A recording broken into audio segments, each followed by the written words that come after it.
TFP. Isa ako call center employee.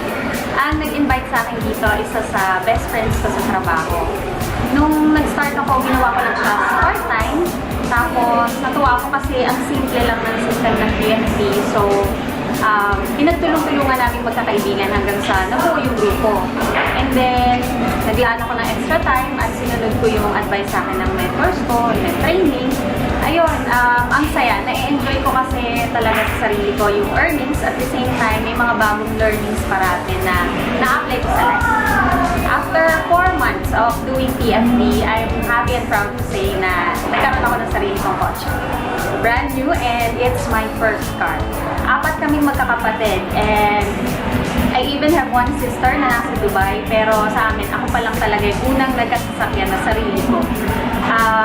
Looking back, I just realized I'm so blessed na in-invite ako dito ng friend ko sa TFP.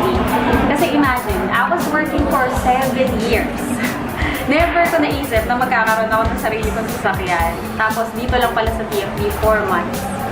Noon, palagi kaming nagkikita at sabay nagla-lunch ng best friend ko sa trabaho. Nag-uusap kami about problems, heartaches, ganyan, diba? Pero ngayon, madalas pa rin kami mag-lunch together. Pag nagkikita kami, iba na nga lang yung pinag-uusapan namin. It's about our vision, yung mga dreams and goals to help others become like us, mga top leaders.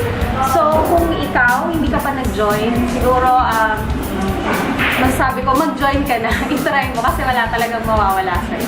At kung nag-join ka na, congrats! Yun lang.